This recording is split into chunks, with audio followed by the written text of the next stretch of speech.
The chill off Lake Michigan was a living thing.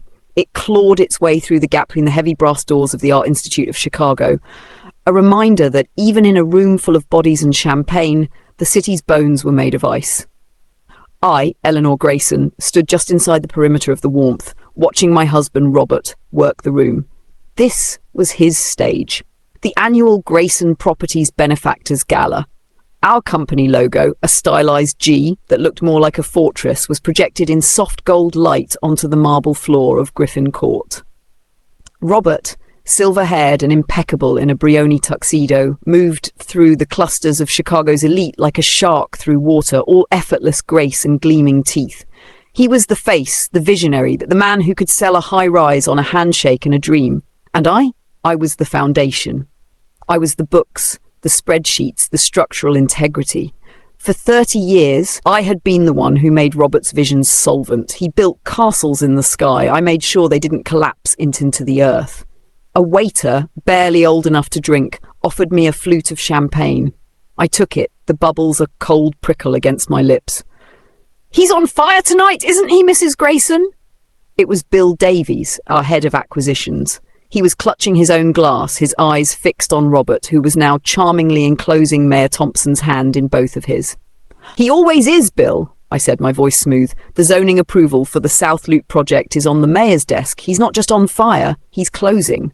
Bill chuckled. "You two, the perfect team. He's the thunder, you're the lightning." I smiled, a small practiced gesture. "I think you have that backward, Bill. Lightning does the actual work." He blinked, unsure if I was joking, and politely drifted away. I turned back to the scene. Robert had his head tilted, his listening pose. It was a masterpiece of feigned sincerity, honed over 3 decades. We had built an empire from a single 3-flat building in Lincoln Park, leveraging and learning, battling recessions and zoning boards. We had a son, Alex, now 26 and working for the company. We had a sprawling brownstone on the Gold Coast that overlooked the park. We had, by every conceivable metric, everything. My phone buzzed in my clutch. A text from our son, Alex, at dinner with Lila. "She's amazing. Bringing her to Sunday dinner? Please say yes." "Mom?" I typed back, "Of course. Looking forward to it."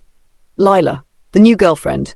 Alex was smitten. He'd been talking about her for weeks. She was young, 24, I believed, an art consultant, or perhaps a gallery curator, something beautiful and vague. Robert finally disengaged from the mayor and made a beeline for me. He didn't stop, just snagged my elbow as he passed. "Darling," he murmured, his breath warm with champagne and ambition. "Let's make our exit. I've sealed the deal. Time to celebrate." He steered me toward the coat check, his hand proprietary on the small of my back. This was the other side of Robert, the one who, after the show, still came home to me. The applause from the room was for him, but his hand was for me. For 30 years, that had been enough. The valet pulled our car, a dark, gleaming Bentley, to the curb. The November wind was brutal, cutting straight to the bone. Robert held the door for me, a perfect gentleman. "Good night," I murmured to the valet as Robert slid in beside me. "Good night for us, Ellie," he said, taking my hand. His skin was warm. "The South Loop is ours. 20 million in new insurance policies for the build, and the mayor is practically cutting the ribbon himself." "The policies are high, Robert," I said, my mind instantly shifting to the ledger. "The underwriters are nervous about the water table." "Let them be nervous," he scoffed, tapping the driver's partition. "That's what insurance is for. It's a safety net, Ellie. Nothing more." He squeezed my hand. 30 years. Can you believe it? We're the king and queen of this city. I looked out the window as we drove north on Michigan Avenue, the glittering lights of the Magnificent Mile blurring past. I leaned my head against his shoulder, the familiar scent of his cologne, vetiver and cedar, a comfort I had known for longer than I hadn't. "King and queen," I repeated softly. I felt a faint vibration from his chest. A phone, not his iPhone, which was sitting on the console between us, but something else. It was a short, sharp buzz, like a pager. He didn't flinch. He just coughed, a dry sound, and shifted his weight, patting the breast pocket of his tuxedo. "You're tired," he said, kissing my temple. "Long night. You worked too hard on the seating charts." "I always do," I said. He smiled, his eyes on the road ahead. "That's my girl, meticulous to the last. Where would I be without you?" I didn't answer. I just watched the city, our city, slide by in a river of gold and black. The offices of Grayson Properties occupied the 48th and 49th floors of a skyscraper on Wacker Drive. My office was a fortress of quiet efficiency, while Robert's was a sprawling corner suite of mahogany and glass designed for impressing. Mine was a tactical operations centre. 4 monitors glowed on my desk, displaying financial models, cash flow projections, and the intricate, colour-coded debt schedule for our entire portfolio. The day after the gala was a Friday. Robert, predictably, was working from home, which meant a late start and a long lunch, probably at Gibson's, to celebrate his win with the mayor. I was in the office at 7 a.m. I was reconciling the quarterly tax payments, a meticulous, frustrating dance with our accountants, when Alex tapped on my door. "Got a minute, Chief?" he asked. He was the perfect blend of us. He had Robert's height and easy charm, but my eyes, and thank God, my attention to detail. He was our head of new development, and he was good at it. "For you always," I said, spinning my chair away from the numbers. "How was your dinner?" His face lit up in a way I hadn't seen since he was a kid. "Mom, she's incredible. She's so smart. She knows art, she knows architect. She even understood the zoning variances I was complaining about for the West Loop project." "She sounds impressive," I said, a genuine smile touching my lips. "I'm excited to meet her on Sunday." "About that," he said, leaning against the door frame. She's a little intimidated." I raised an eyebrow. "Intimidated? By me?" "By you," he laughed. "And Dad, you're the Graysons. She's worried you'll think she's just some 24-year-old. She is a 24-year-old, Alex. You know what I mean? She wants you to like her. She really admires what you've built. What you've built, Mom. She specifically said that. She said, your dad's the showman, but your mom's the genius." I felt a small, unfamiliar warmth. Well, she is smart. "So, Sunday dinner, be nice." "I am always nice," I said primly. "Be, Mom, nice, not boardroom dissecting a bad loan application nice." "I'll try," I promised. "Now, did you review the concrete bids for South Loop?" We dove into work, and for 2 hours, the vague unease from the car ride vanished, replaced by the comforting, solid language of numbers. Sunday dinner was a Chicago institution, 6 p.m. sharp. Our dining room, with its heavy curtains and a table that could seat 14, always felt too big for just the 3 of us. Tonight it would be 4. Robert was in his element, regaling me with the details of his triumphant lunch. He'd decided we were buying a new boat for the spring, a 40-foot Sea Ray. "We've earned it, Ellie," he said, pouring himself a generous scotch. The doorbell rang. Alex practically leaped from the sofa. "That's her!" I smoothed my sweater and stood up as Alex opened the heavy front door. Lila Vance was not what I expected. She was more. She wasn't just pretty, she was constructed. Tall, with a cascade of blonde hair, so perfect it looked spun. She wore a simple black dress that probably cost more than my first car. But it was her eyes that held me. They were a bright, piercing blue, and they were, I realised with a jolt, utterly devoid of nervousness. "Mrs. Grayson," she said, her voice a low, breathy purr. She extended a hand. Her grip was firm. "It is such an honour to finally meet you. Alex's stories don't do you justice. Please call me Eleanor," I said. "Welcome to our home." "And you must be Robert," she said, turning to my husband. Robert, who had seen and charmed everyone, actually faltered. He took her hand and held it a half-second too long. "Mr. Grayson is fine," Robert said, his voice a full octave lower than usual. "But Robert is better." "Lila," she said, smiling, "it's a pleasure." "Dad's the showman, Mom's the genius," Alex said, beaming, trying to fill the sudden charged silence. Lila laughed, a sound like tiny bells. "Oh, Alex, stop. I was just saying, Mr. Grayson, that your vision for the Chicago skyline is transformative. The South Loop project is breathtaking." "You're familiar with it?" Robert asked, clearly flattered. "I am," she said, gliding into the living room as if she'd been born there. "I consult for several developers on their lobby art. The way you're planning to use light and space, it's just, it's very you." The compliment hung in the air. Robert was transfixed. Dinner was strange. Lila was the perfect guest. She asked me about my early days, the first properties we bought. She asked Robert about his philosophies on risk, and she listened. Really listened. But I watched her. I watched the way her hand brushed Alex's arm, And then 5 minutes later, the way her eyes met Robert's across the table as she laughed at one of his old tired jokes. There was a current in the room. An invisible wire pulled taut between my husband and my son's new girlfriend. Alex, bless his heart, was oblivious. He was just thrilled that his worlds were colliding so successfully. "Lila was just telling me," Robert said, refilling his wineglass, "that she's a boater. We're getting a new Sea Ray for the spring." "Oh, I love the water," Lila said, her gaze fixed on Robert. "There's nothing like it, that feeling of escape. Just you, the water, and the wide open." "Exactly," Robert said. "Exactly right." I cleared my throat. "Alex, you didn't tell me Lila was a boater." Alex shrugged. "I don't know. We haven't talked about it much." Lila turned her smile on me. It was dazzling. There's so much to learn about each other. But Alex and I, we just click. You know, he's such a wonderful man. You both did an incredible job. I looked at Robert. He was looking at Lila. "Yes," I said, my voice sounding flat to my own ears. "We did." Later that night, as I was getting ready for bed, Robert came into the bathroom. He was humming something he hadn't done in years. He said, "She's a firecracker." "She's 24, Robert. Smart, though, ambitious. I can see why Alex is so taken with her. She's got drive." He started unbuttoning his shirt. "It's good. She'll be good for him. Keep him on his toes." "Yes," I said, turning to the sink to wash my face. "I'm sure she will." I met my own eyes in the mirror. The unease from the car was back, no longer vague, but sharp and cold. It was a feeling I knew well. It was the same feeling I got just before a market correction, the same prickle on my skin that told me the numbers weren't adding up. The next 3 weeks were a blur of end-of-year financials. The South Loop project was moving, and our lenders required a mountain of revised projections.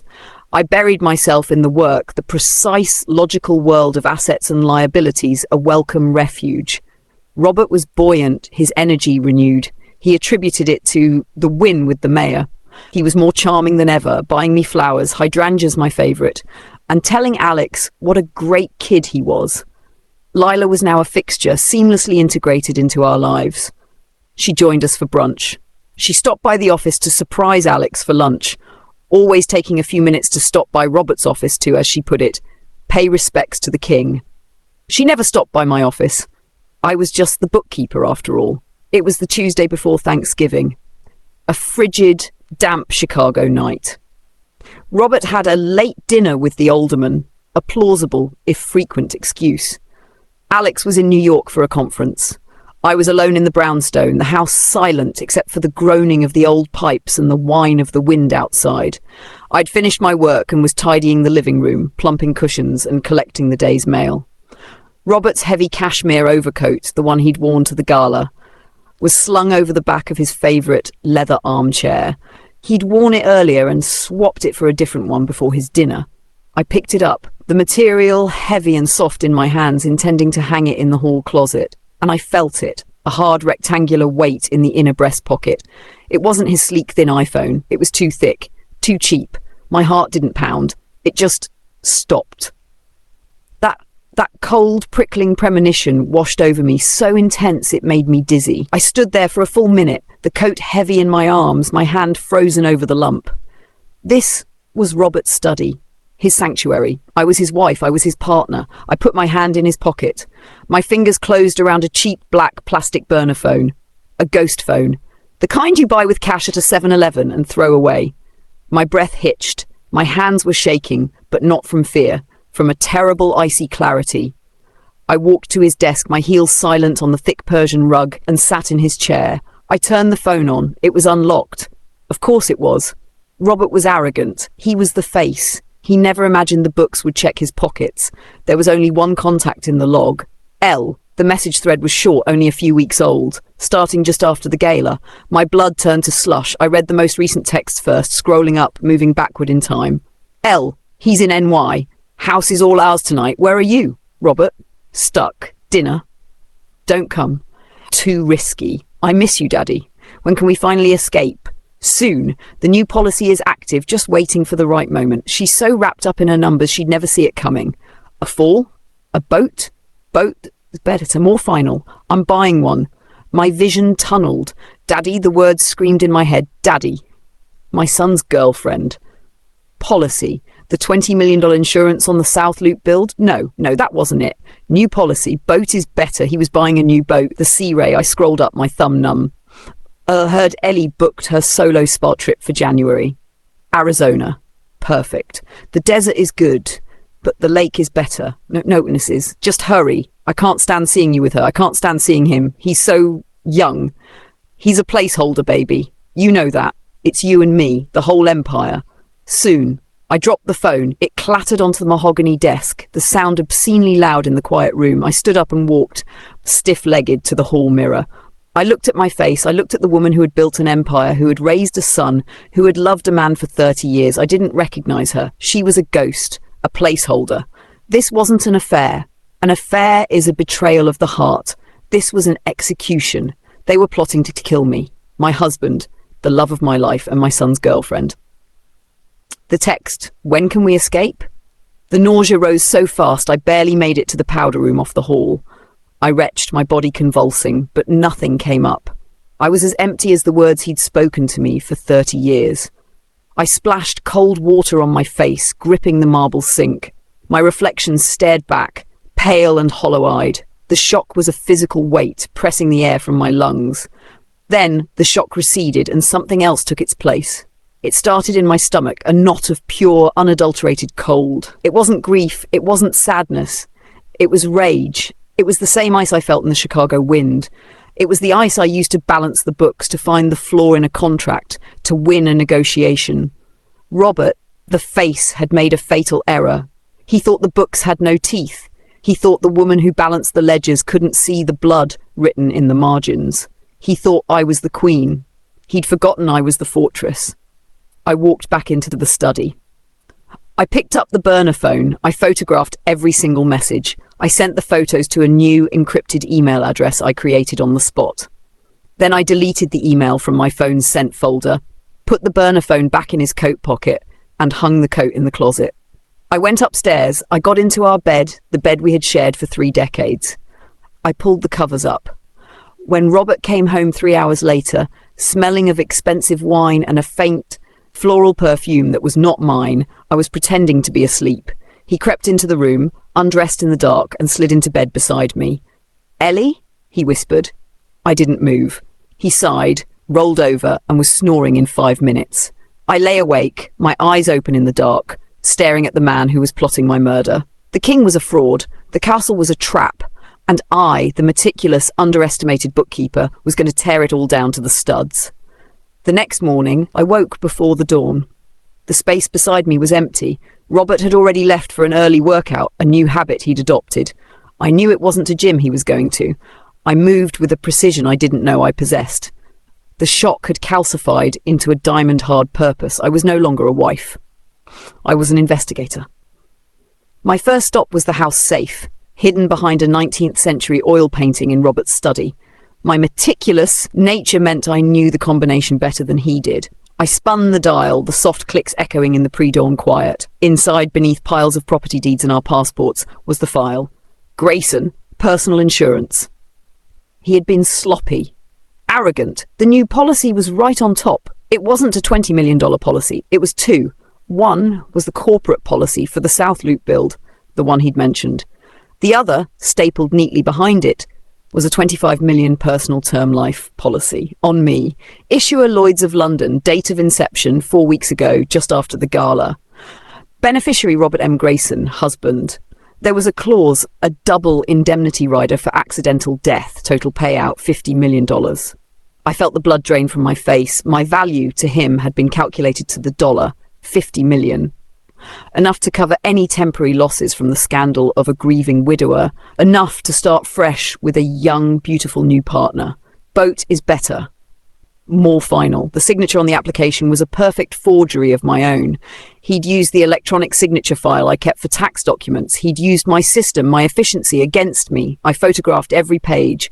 The policy, the rider, the forged signature. I sent them to the same encrypted email. Then I put everything back, exactly as I had found it. My mind was a steel trap, clicking through variables.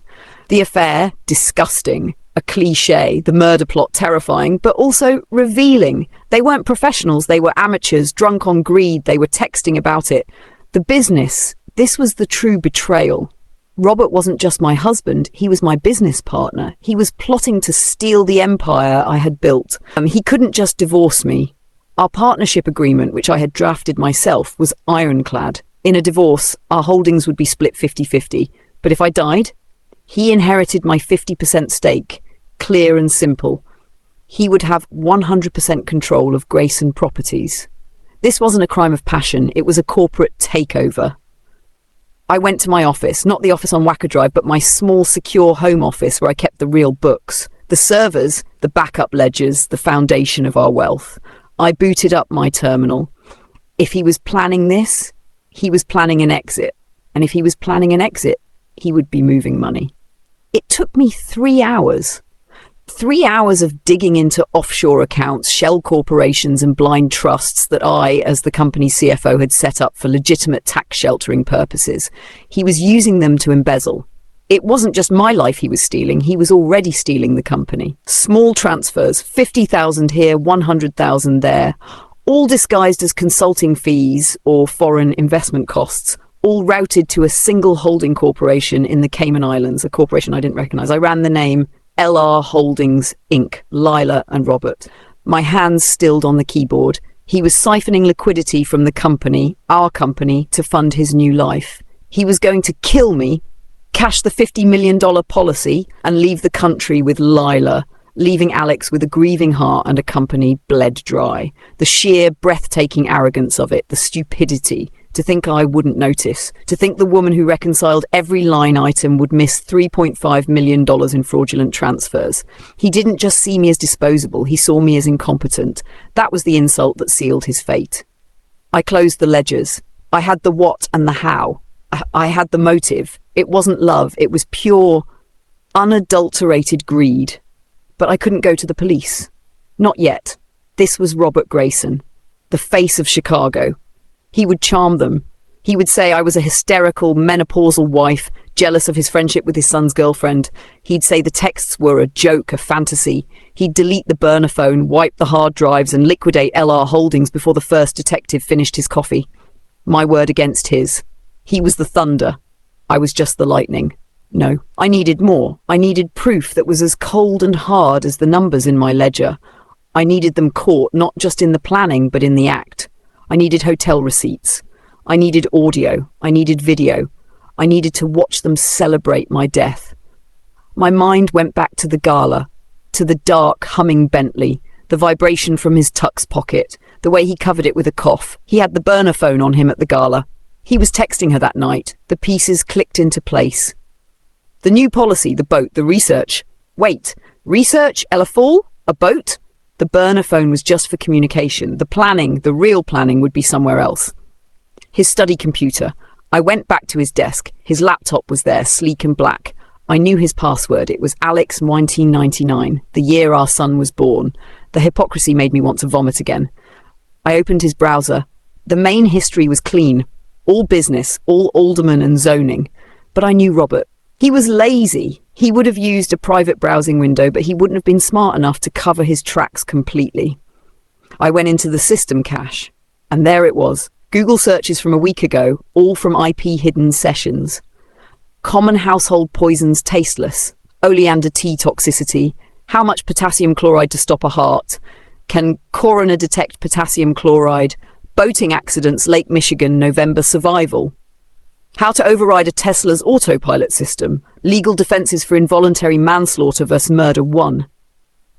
He wasn't just brainstorming, he was workshopping. He was comparing oleander tea with a boating accident and a Tesla crash as if he were choosing a catering menu. I photographed it all. I backed up the cache files to a military-grade encrypted USB stick.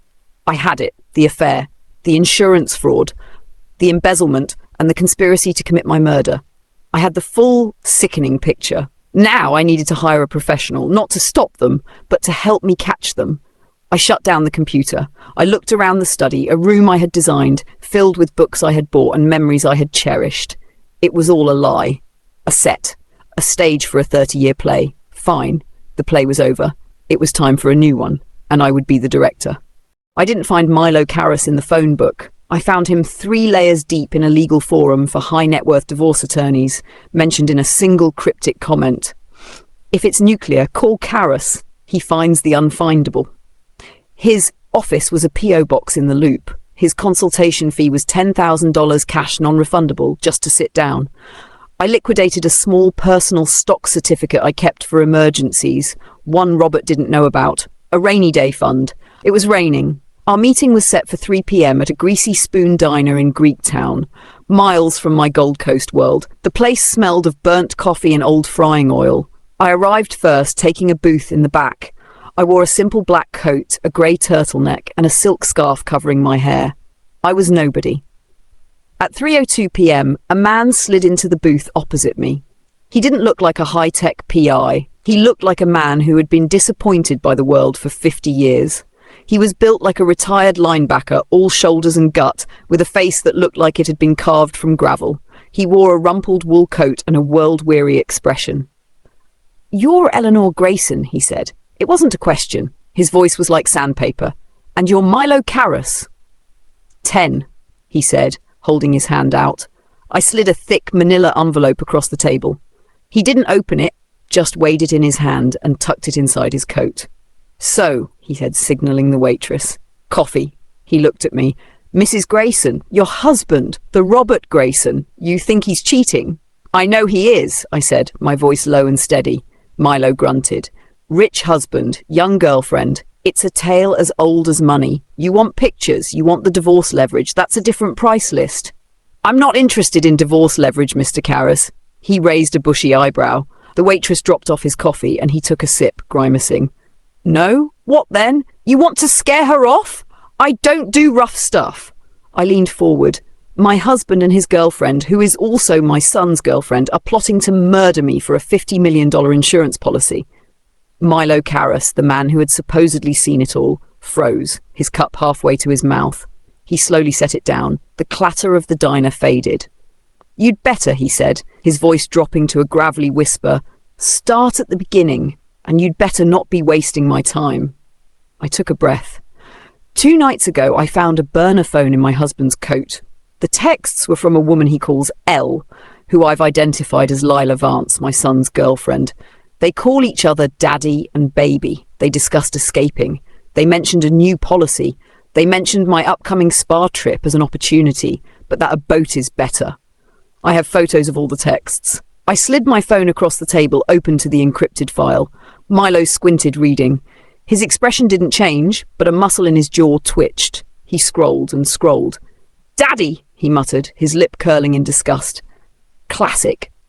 "There's more," I said. "This morning, I accessed our safe. He took out a new 25 million term life policy on me 4 weeks ago. It has a $50 million double indemnity rider for accidental death. My signature is a forgery. I have photos." Milo looked up from the phone. His eyes, which I'd thought were dull, were now sharp. "Go on." "He's been embezzling. I'm his CFO. I found $3.5 million in fraudulent transfers over the last 6 weeks, routed to an offshore holding company called LR Holdings. I have the statements." "And," I said, my voice dropping even lower, "I accessed his laptop cache. He's been researching tasteless poisons, lethal dosages of potassium chloride, and the forensic traceability of the same. He's also researched boating accidents on Lake Michigan and how to override a Tesla's autopilot." I pushed the small encrypted USB stick across the table. "It's all on there." Milo Karras stared at the USB stick, then at me. He was silent for a full minute. He looked out the window at the grey slushy street, then back at me. "You've been busy," he said. "I am meticulous," I replied. "You should go to the police right now. You're in active danger." "No," I said, my voice final. "No?" He looked at me, bewildered. "Lady, this isn't a divorce. This is conspiracy to commit first-degree murder. This is CPD, homicide. If I go to the police, Robert talks his way out of it. He's Robert Grayson. He'll say I'm unstable. He'll destroy the evidence. The burner phone will disappear. The LR Holdings account will be empty by sundown. He'll walk, and then he'll just be smarter about it the next time." "So what do you want, Mrs. Grayson?" "I don't want him charged," I said, the ice in my voice surprising even myself. "I want him convicted. I want him in a courtroom. I want her in a courtroom. I want them to have nothing. No escape route. No plausible deniability. You want to catch them in the act. I want to catch them celebrating the act. I need evidence that is irrefutable. I need audio of them planning it. I need video of them together. I need receipts. I need to know their exact plan. Milo leaned back, a slow, grim smile spreading across his face. It was not a pleasant sight. Holy hell, you're not a victim, Mrs. Grayson. You're a client. I need your help, Mr. Karras. I need you to clone that burner phone SIM so I get real-time copies of their texts. I need 24/7 surveillance on both of them. I need bugs in their motel rooms. I need a tech guy to find every digital trace of their plan. I need to know everything. This, Milo said, is not a $10,000 job. This is a $100,000 job, minimum. And it's dangerous. For you. For me. I can liquidate $250,000 in bearer bonds by tomorrow, I said. This is not a budget concern. This is a results-oriented project. Milo stared at me again, then let out a short, sharp bark of a laugh. Bearer bonds. Jesus. Okay, Ellie, you've got a PI. He picked up the USB stick. Here's what happens now. You go home, you play the loving, oblivious wife. You are the woman who is so wrapped up in her numbers she'd never see it coming. You book that spa trip to Arizona. You talk about it. You make it real. And you? I'm going to put a two-man team on your husband and his girlfriend. My tech guy is going to get a warrant, a creative warrant, to tap that burner. We are going to build a cage so tight God himself couldn't find a loophole. He drained his coffee. One more thing. What's that? You're right about your husband. He's arrogant. He's sloppy.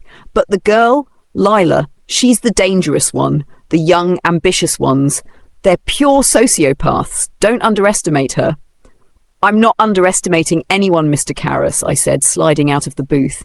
He may be the face, but she's the one telling him to use a boat. They've both mistaken meticulousness for meekness. It will be the last mistake they ever make. I walked out of the diner, the smell of burnt coffee clinging to my coat. The wind off the lake was sharp, but I didn't feel it. I felt nothing but ice. The trap was set. Now I just had to bait it with my own life. Walked back into the brownstone on the Gold Coast, and for the first time in my life, it didn't feel like home. It felt like a stage, a meticulously designed set for a play that had run 30 years too long. The air, usually warm and scented with the old wood and lemon oil our housekeeper used, felt thin and cold. Robert was in the living room, a crystal tumbler of scotch in his hand, his feet on the ottoman. He was watching a basketball game, the picture flickering across his placid, handsome face. He looked up as I entered, his smile automatic. "Hey, darling, late night." I was starting to worry. The lie was so practiced, so smooth, it slid right off him. My meeting with Milo Karras had taken 3 hours. I'd spent another 2 driving around the city, ensuring I wasn't followed, my mind replaying Milo's words. "You're a client." "Just clearing the books for the end of the month," I said, unbuttoning my coat. My hands were perfectly steady. My voice was the same, flat, slightly tired tone he'd heard for 3 decades. "You know how it is." "My girl. Always meticulous," he said, patting the cushion next to him. "Come on, have a drink. Relax. You work too hard." I looked at the hand he was patting the cushion with. The same hand that had typed "boat is better" on a burner phone. The same hand that had, just an hour ago, probably been entwined with Lila's. The revulsion was a physical, coiling thing in my gut. I forced a small smile. "I'm exhausted, Robert. I think I'm just going to take a bath and head to bed." "Of course," he said, his eyes already turning back to the game. He was the picture of the unbothered husband. I went upstairs to our master suite. The vast cream and gold room with its views of the park felt like a tomb. I ran the bath, the sound of the water a roar that covered the frantic pounding of my own heart. I had to play the part. I had to be the oblivious, overworked wife. I looked at my phone. I had set up a new burner email of my own, the one I'd used to contact Milo. A new message was waiting. From MK, subject active, message SIM is cloned, feed is live. He's using a dedicated app, not just SMS. My tech is in. You'll get a copy of every message sent or received forwarded to a secure server I'm giving you access to. Check it only on a clean device. Buy a new one. Cash. I deleted the email. Tomorrow, I would buy a new, clean tablet. I sank into the hot water, the steam rising around me. I had crossed a line. I was no longer just a woman who had discovered a terrible secret. I was an active participant in a counter-espionage operation against my own husband. I stayed in the bath until my skin was pink and my fingers were wrinkled. I had to kill time. I had to avoid him. When I finally emerged, wrapped in a robe, he was in bed reading a biography of some developer. "Feeling better?" he asked, not looking up. "Yes, much." I sat at my vanity, the array of expensive creams and perfumes looking alien. I began my nightly ritual, the one I'd done for 30 years. Cleanser, toner, serum, moisturizer. Each step was a metronome, counting down. "Robert," I said, my voice casual, my eyes on my own reflection. I was thinking, January is going to be brutal with the South Loop closing. I might finally book that spa trip to Arizona, just for a week, to clear my head. I watched him in the mirror. His eyes flickered just for a millisecond up from his book. He didn't move a muscle.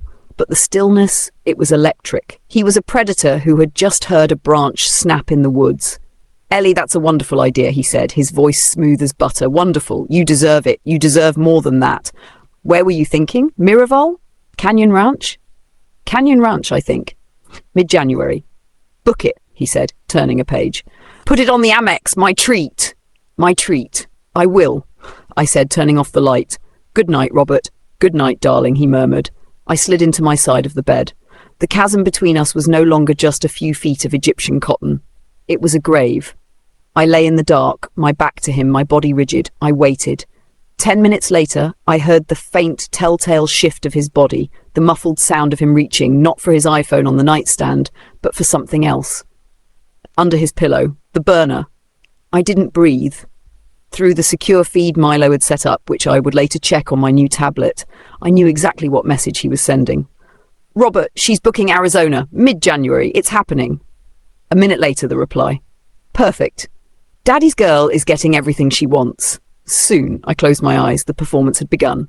Thanksgiving in the Grayson household was a command performance of domestic perfection. It was our holiday. Robert carved, I hosted, and the narrative of our family's success was reinforced for another year. This year, the performance felt like a grotesque parody. The dining room was set for 10. Our usual guests, Robert's brother and his wife, a few partners from the firm, and this year, Alex and Lila. I'd spent the morning in a fog of familiar tasks, basting the 22-pound organic turkey, checking the silver, arranging the autumn floral centerpieces. Each task was a shield, a normal wifely thing to do. My hands were steady, my smile was fixed. Milo's team was in place. A new cable van was parked down the street, fixing a neighborhood outage. My home, my sanctuary, was bugged. Milo had been brutally efficient. The living room, the study, and the dining room. He'd wanted the kitchen too, but I'd refused. The kitchen was my space.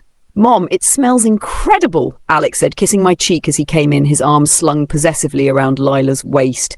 He was incandescently happy. "Happy Thanksgiving, Eleanor," Lila said. She was a vision in a cashmere sweater dress the colour of mulled wine. She handed me a bottle of wine. "I hope this is okay. Alex said you liked Sancerre." "It's perfect, Lila. Thank you," I said, meeting her bright, cold blue eyes. "You are plotting to kill me. You call my husband Daddy. You are wearing a dress that probably cost $2,000. Please make yourselves at home. Oh, your house is just..." "It's goals," she gushed, looking around. "Isn't it, baby? It's home," Alex said, squeezing her. Robert emerged, beaming, all lord of the manor. "Ah, there they are, Alex, son. Lila." He embraced his son, and then, to my horror, he gave Lila a polite paternal hug. A hug that lingered just a fraction of a second too long, his hand on her back, just above the curve of her waist. "Happy Thanksgiving, Robert," she murmured, her voice just for him. "You look wonderful," he said, his voice equally low. My son, standing right there, saw nothing. He just beamed. "Dad, we were just admiring the place." "Well, it's all your mother," Robert said, gesturing to me. "She's the genius. I just pay the bills." The lie was so familiar, so practiced that everyone laughed. I smiled, the muscles in my face aching. Dinner was a masterpiece of tension. I sat at one end of the table, Robert at the other. Lila was seated between Alex and Robert's brother, but her attention, her entire energy was aimed like a laser at the head of the table. They were masters of the art. A shared glance when Robert told a story. A small, secret smile when he refilled her wine glass. Nothing a normal person would see. But I was not a normal person. I was their target. So, Eleanor, Robert's brother David asked, what's new in your world? Still crunching those numbers? Before I could answer, Lila chimed in, her voice bright and supportive. Oh, she's doing much more than that. She's finally taking a trip for herself. Isn't that right, Eleanor? The table went quiet, all eyes on me. A trip? Alex asked. Mom, you never go anywhere. Yes, I said, forcing a casual tone. I'm booking a week at a spa in Arizona in January, just to unplug. Oh, Eleanor, you deserve it, Lila gushed, leaning forward. Her sincerity was flawless. You work so hard. Robert and Alex would be lost without you. You need to take that time. She was pushing it. She was creating a narrative, the loving, supportive future daughter-in-law. I agree, Robert said, raising his glass. To my brilliant, hard-working wife, may her trip be restful. To Mom, Alex said, raising his. I looked at Lila's smiling, encouraging face and at my husband toasting my restful trip. The trip they were workshopping how to kill me on. My phone resting in my lap vibrated. It was my real phone, the one now synced to Milo's feed. I glanced down, my hand hidden by the tablecloth. It was a new text on the burner channel, sent from Lila's phone to Robert's, from 3 feet away. She's playing it perfectly. Unplug. Lol. So easy. I looked up. Robert was looking at his own phone, which he'd placed beside his plate. He smiled, a small, satisfied smirk, and typed a reply. My phone vibrated again. Ah, my little genius. She'll be unplugged, all right, permanently. I lifted my wine glass. My hand did not shake. I looked down the long, beautiful table at my husband, at my son, at the woman who was destroying my family. To family, I said, my voice clear as a bell. They all drank. The week after Thanksgiving was a descent into a new cold reality. I lived a double life. By day, I was Eleanor Grayson, CFO, meticulously preparing year-end reports, discussing capital gains with our accountants, and nodding at Robert's plans. By night, I was Milo Karras' agent, studying the feed on my new cash-bought tablet. The feed was a river of filth. It was the banal, disgusting chatter of their affair, miss you, need you, interspersed with the cold, hard logistics of my murder. Milo and I met again, this time in the cavernous, impersonal atrium of the 3333 Wacker Drive building, a building we didn't own. Its curving green glass facade reflected the cold grey river. We sat on a hard marble bench, 2 strangers watching people pass. They're active, Milo said, not looking at me. He was eating a hot dog from a street vendor. The smell of mustard was sharp. I know, I've been reading the feed. No, I mean active. They're not just fantasizing anymore, they're making purchases. My tech guy flagged a purchase on a new prepaid credit card tied to a P.O. box Robert Grayson set up last month, the one you found. He passed me a folded receipt, bought from a chemical supply house in Gary, Indiana. 500 grams of potassium chloride, 99.9% pure. My blood ran cold. He's really going to poison me. It's the girl, Milo grunted. She's the one who researched it. The KCL, as they call it in their texts. Tasteless in a strong drink like coffee or a scotch. It'll spike your blood potassium and stop your heart. In a woman your age, with your stressful job, it'll look like a massive sudden cardiac event. And the Arizona trip? That's the disposal part. The plan, as I've pieced it together from their chatter, is for him to surprise you. Fly to Arizona on the last day of your trip, to bring you home like a loving husband. He administers the KCL that night at the hotel. You're dead in minutes, he calls 911. Hysterical, grieving husband. She was so stressed she just collapsed. You're cremated in Arizona. Fast, no questions, and he flies home with your ashes and a $50 million check. I stared at the green, churning water of the Chicago River. He's thought of everything. No, she has, Milo corrected. He's the money and the access. She's the strategist. She's also the one who's been pushing him. He's had cold feet twice. She's been motivating. He handed me a small digital audio recorder. I put a team on them. They're not just smart, they're brazen. They met at the peninsula, in the bar. They think they're invisible. I put the earbud in. Milo pressed play. I heard the clink of glasses, the low thrum of a jazz piano, and then their voices. Lila, you're stalling, Rob. The policy is active. The KCL is ordered. We have to be ready for January. It's just... Ellie, 30 years. 30 years of what? Of her looking down on you? Of her balancing your books as if you were a child?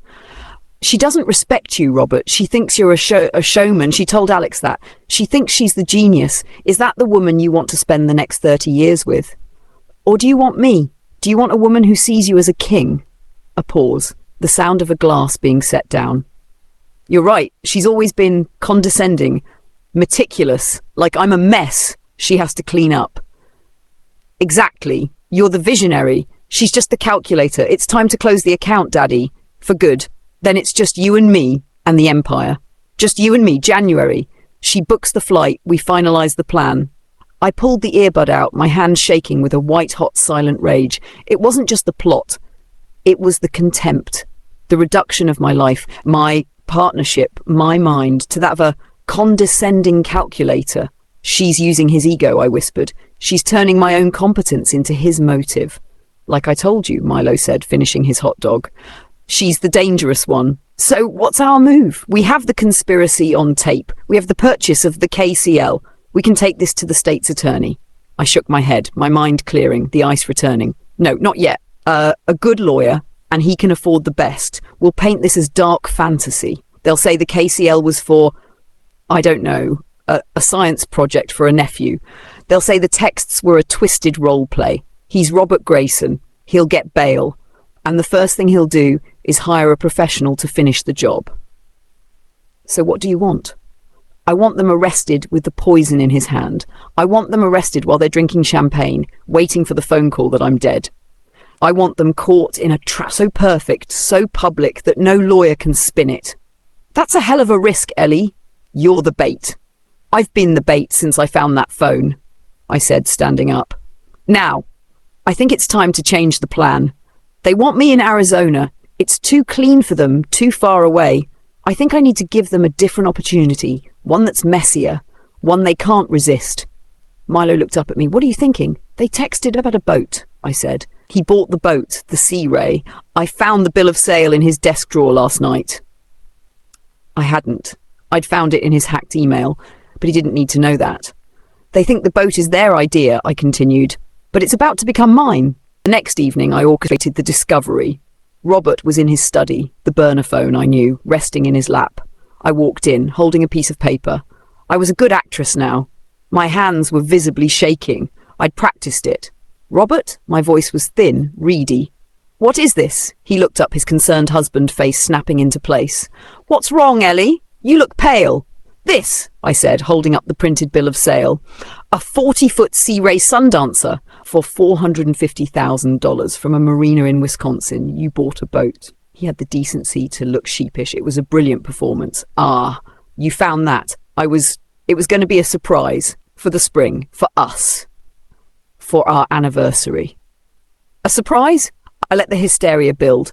Robert, we don't do $450,000 surprises. I have to account for this. The insurance, the slip fees, the taxes. Does this thing even have a proper insurance rider? Or did you just add it to the personal policy without checking the hull number against the schedule?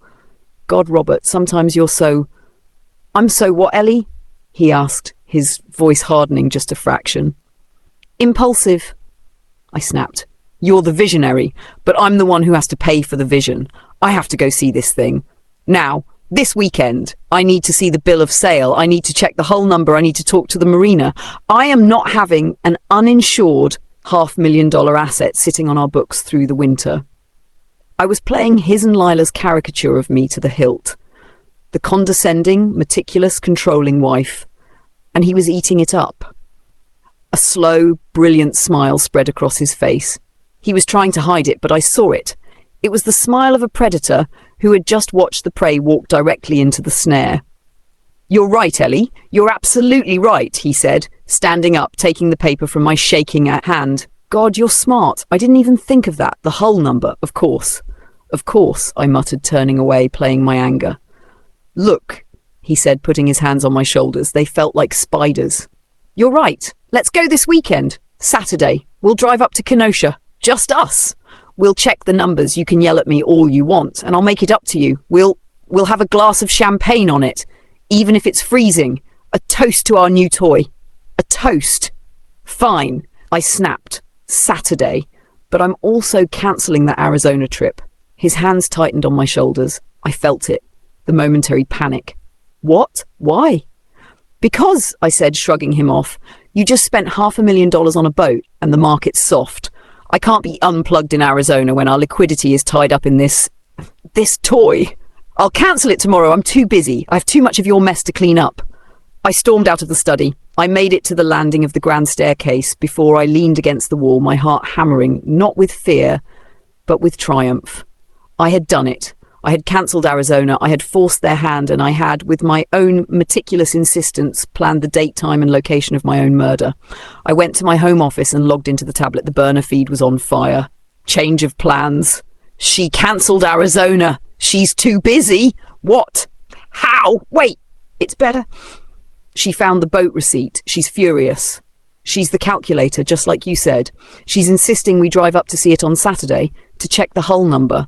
A long pause. I could practically see Lila's sociopathic mind spinning. My God, she's doing it for us. It's perfect. It's fate. The boat in Kenosha? But the KCL? Forget the KCL. It's too complex. The boat is better. Remember? Your first idea, accidental fall. Hypothermia. The water is 38 degrees. She'll be dead in 10 minutes. You're the distraught husband who tried to save her. No poison, no trace. But how do I... You'll get her on the deck to check the hull number. You slip, you bump into her. She falls. It's a tragic, believable accident. You're a hero for even trying to get to her. You're the grieving widower. It's cleaner. You're right. It is so much cleaner. They'll be celebrating you at the funeral, Daddy, and I'll be waiting. Just make sure you bump her hard enough. I closed the tablet. They had pivoted. No more KCL. Now it was a tragic accident. They were sloppy. They were panicking. They were switching from a poison plot to a brute force plot, and I would be ready for both. I emailed Milo from EG subject, new plan.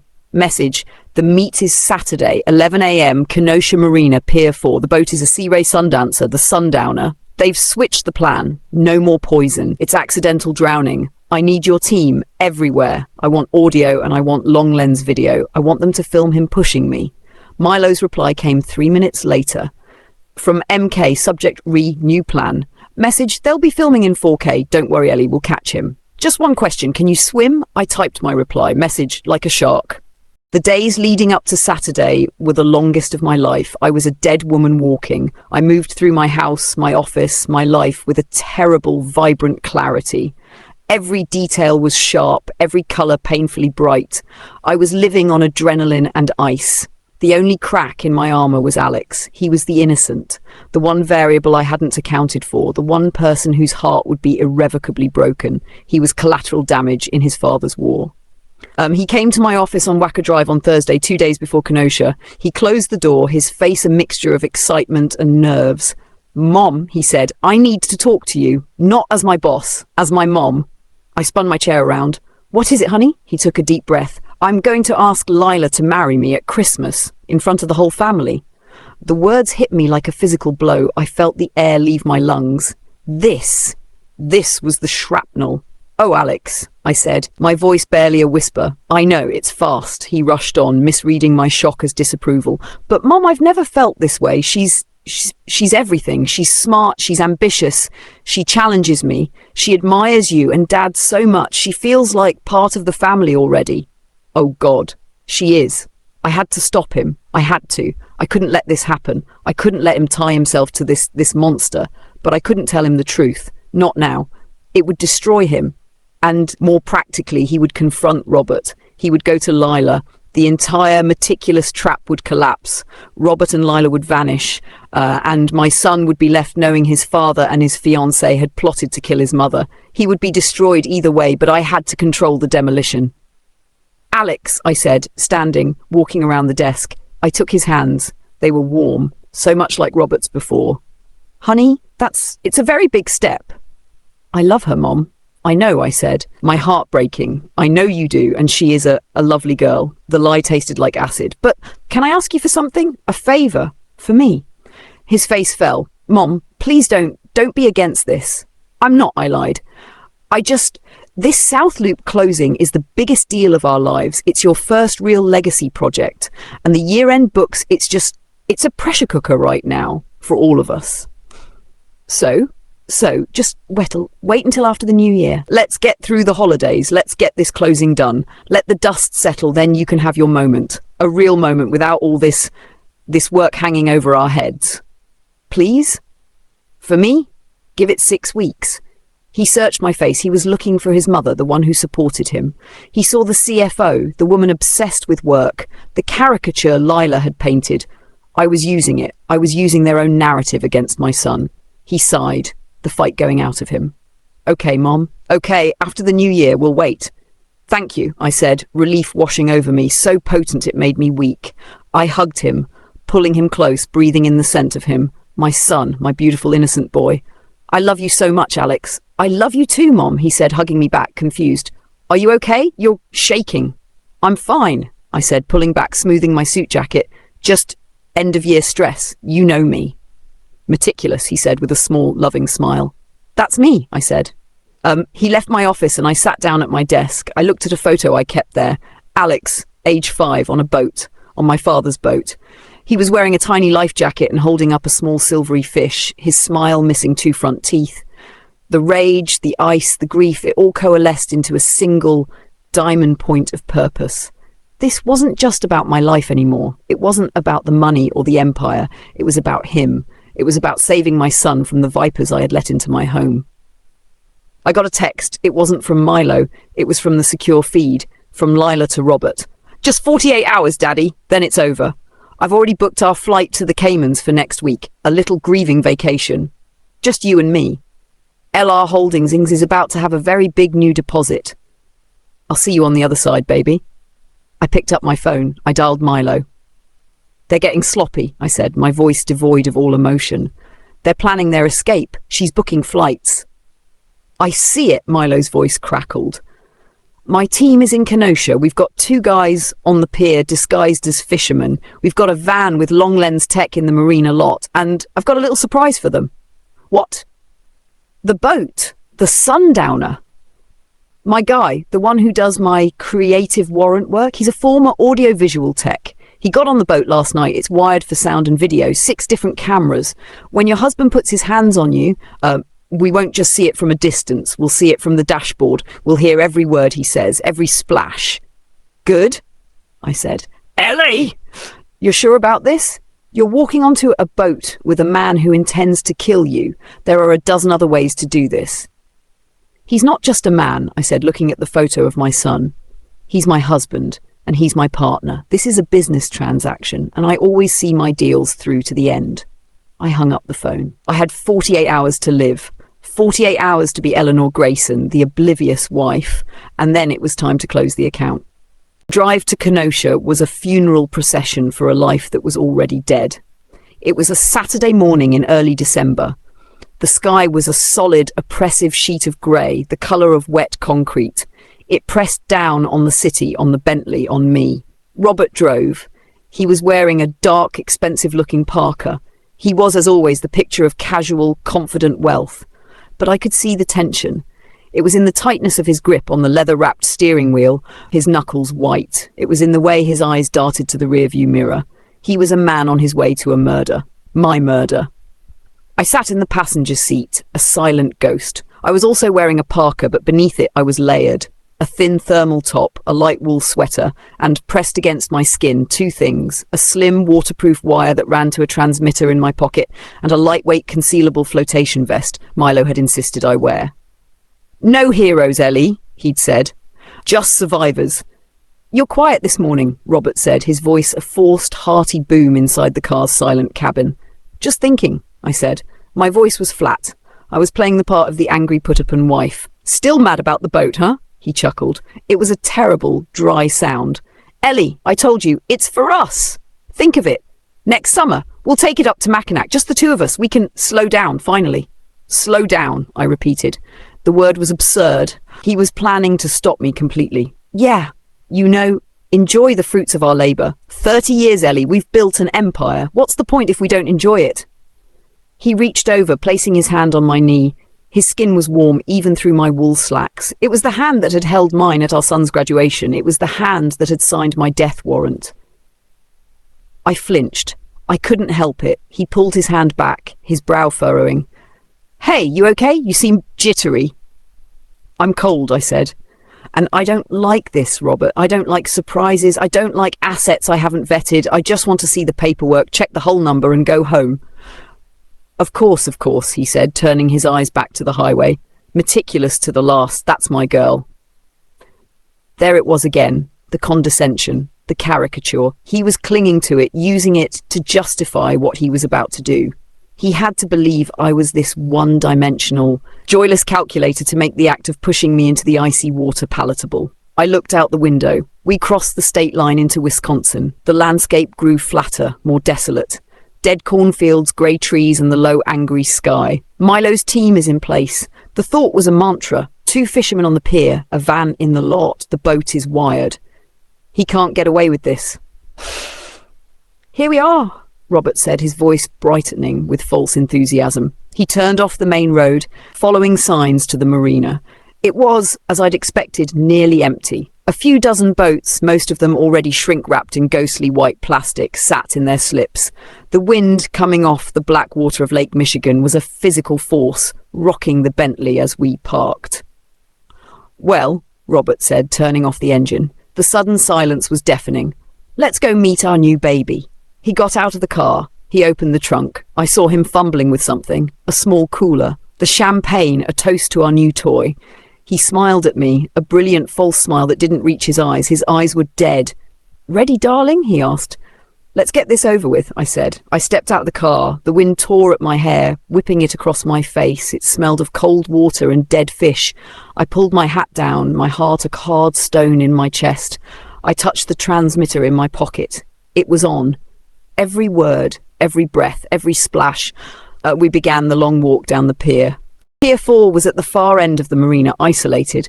The boat, the Sundowner, was gleaming and white, a 40-foot monument to my husband's greed. It was, as Milo had reported, shrink-wrapped, but a zippered plastic door had been left accessible. She's a beauty, isn't she? Robert said, his voice straining to be heard over the howling wind. She's a liability, I said, my voice flat. Milo's fishermen were there, 2 men in heavy winter gear, sitting on coolers at the far end of the next pier. They didn't look up. Their rods were in the water. They were just 2 guys freezing for the chance to catch a salmon. But I saw the glint of a camera lens from the tackle box beside them. Robert fumbled with the key to the boat's main cabin. His hands were shaking. Cold? I asked, my voice sharp. Just excited, he lied, finally getting the lock to turn. He unzipped the plastic door and held it open. After you, darling. I stepped onto the boat. The fiberglass deck was slick with a thin film of frost. It was perfect. She slipped. The deck was icy. He wouldn't even have to lie. The cabin was dark and cold, smelling of new vinyl and fiberglass resin. It was like a crypt. Robert stepped in behind me, zipping the door shut, plunging us into a dim grey light. The sound of the wind was muffled, but the boat was rocking, a slow, nauseating sway. Here, he said. He'd set the cooler on the small cabin table. He pulled out a bottle of Veuve Clicquot and 2 plastic flutes. A proper toast. I know you're mad, but Ellie, this is a new beginning. For us. He was already crafting the story. The loving husband trying to win back his angry wife with a grand romantic gesture, only for it to end in tragedy. I'm not toasting anything until I see the hull identification number, Robert, I said, my character's voice unwavering. The one on the transom? That's the only one the insurance company will accept. He looked at me. His frustration was palpable. I was ruining his performance. I wasn't the pliant romantic wife. I was the bookkeeper. Ellie, for God's sake, can't you just, for 1 minute, stop being an accountant? He snapped. No, I said, the word like a chip of ice. This is a $450,000 asset. I will not have it uninsured. I want to see the number. Now. He stared at me, and I saw the shift. The frustration melted away, replaced by a cold, resigned finality. This was it, in his mind, confirming every justification Lyla'd fed him. I was the joyless, controlling bitch. I was making him do this. Fine, he said, his voice dropping. Fine. You want the numbers? Let's go look at the numbers. He put the champagne bottle down, unopened. It's on the back, he said. On the swim platform. You'll have to lean over to see it. He led the way, unzipping the back flap of the shrink wrap and stepping out onto the small aft deck. The wind hit me like a physical shove.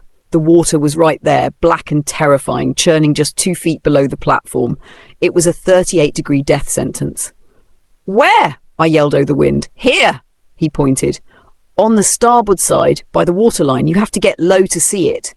This was the stage. The cameras were on. Milo was watching. My heart was not pounding. It was perfectly, terribly calm. I walked to the edge of the platform. I saw Milo's fishermen out of the corner of my eye. They were standing now. I leaned over, bracing myself on the transom, pretending to look. I can't see. It's too dark, Robert. I felt him step up behind me. I could feel the heat of his body, even in the freezing cold. This was the man I had slept next to for 30 years. This was the father of my son. I heard his breath, a short, sharp inhale, and then he spoke. His voice not a yell, but a low, conversational thing, almost sad. "You're right, Ellie," he said, his voice captured perfectly by the wire. "You always were, meticulous to the last." And then, with both hands, he shoved me between the shoulder blades. The force was absolute. I was airborne for a split second, a gasp stolen from my lungs, and then the black water swallowed me. The cold was not a sensation. It was an absence. It was a physical crushing weight that vacuum-sealed my lungs, my skin, my muscles.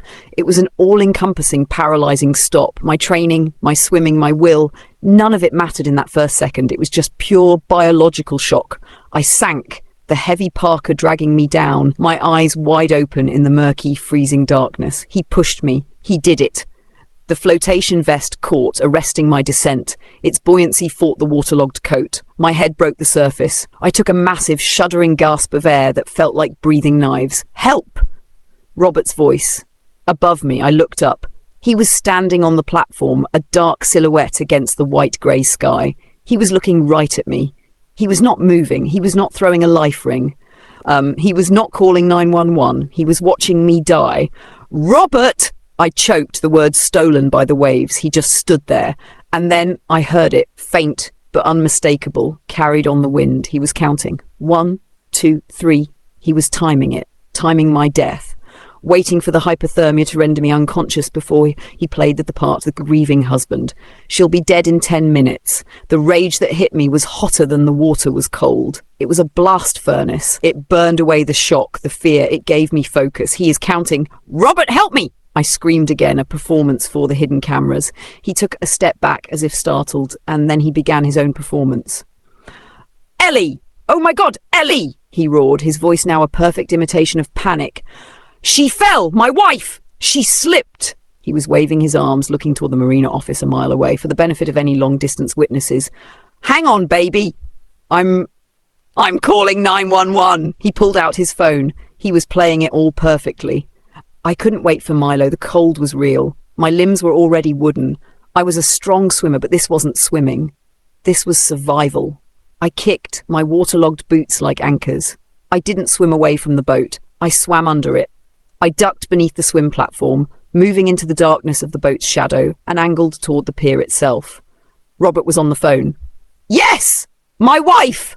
She fell in! Kenosha Marina Pier 4, the water, it's so cold! Oh God, please hurry! She slipped! The deck was icy!" His voice was a masterpiece. He was crying. The sobs were deep, wrenching. He was going to win an Oscar.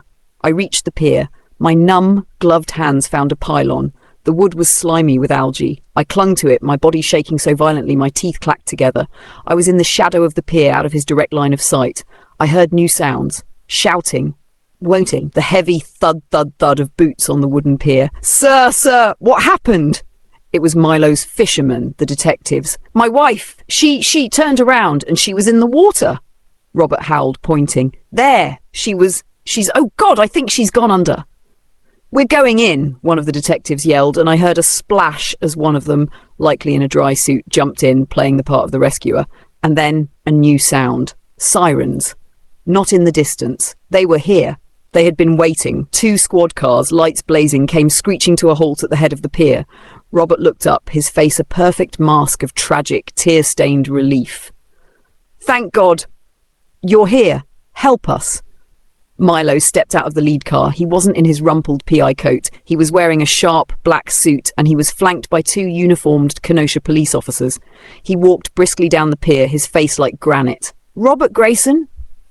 Milo's voice cut through the wind. "Yes, please, my wife," Robert choked out. "Where is she, Mr. Grayson?" one of the officers asked. "In the water. She's... Ellie?" Milo called out, his voice calm, walking past Robert right to the edge of the pier. "It's over. We're here. I let go of the pylon. I kicked once and my hand reached up, gripping the edge of the pier. "Here," I chattered, my voice a broken thing.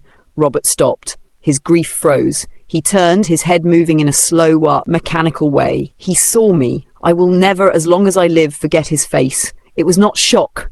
It was not confusion. It was the face of a man watching a corpse climb out of its own grave. The blood drained from his skin, leaving it a waxy, pale yellow. His mouth opened, but no sound came out.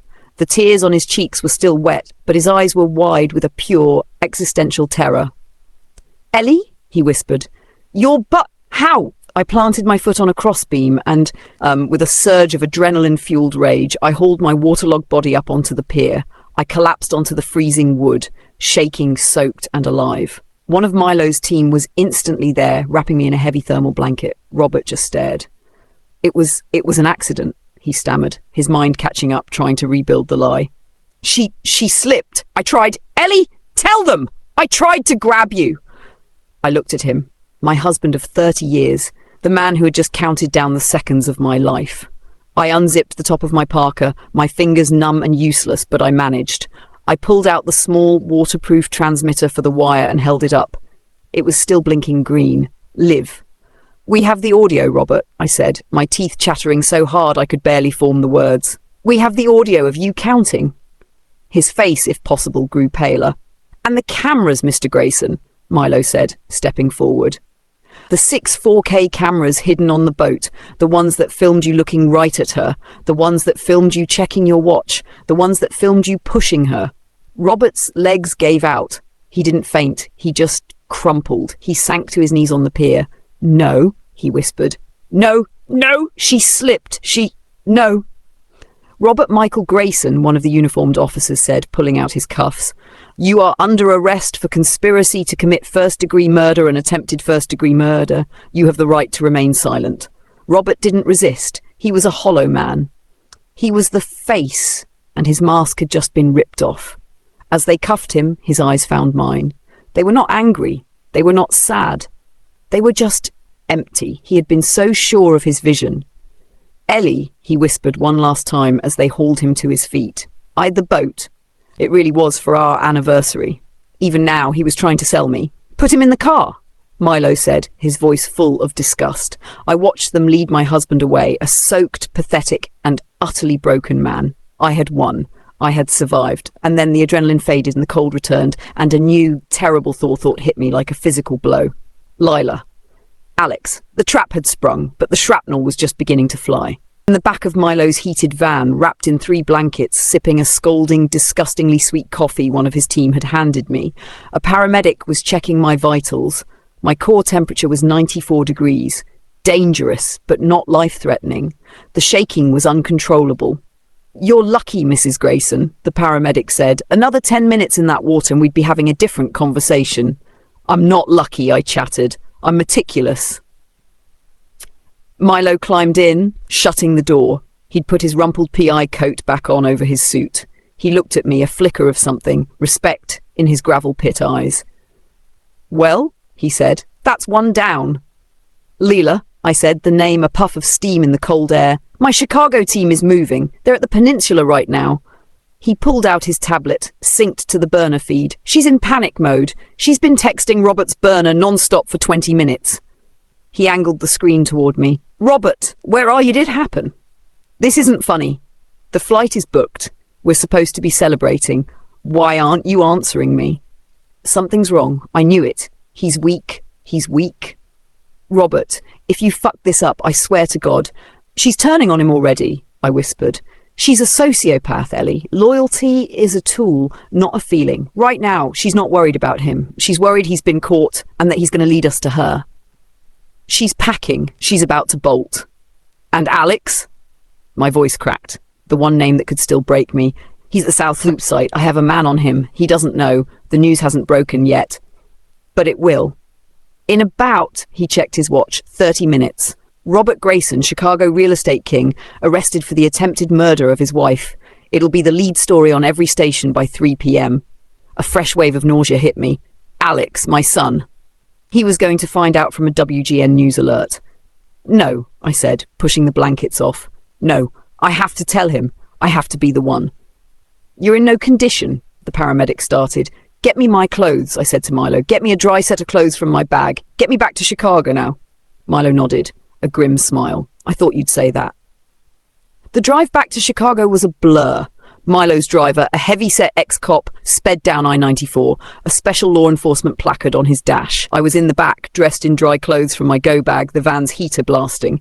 The shaking had subsided, replaced by a terrible cold resolve. The Chicago team is at the peninsula, Milo said into his phone. They're in the lobby. She hasn't come down, but she just ordered expedited checkout and valet to the front from her room. She's running.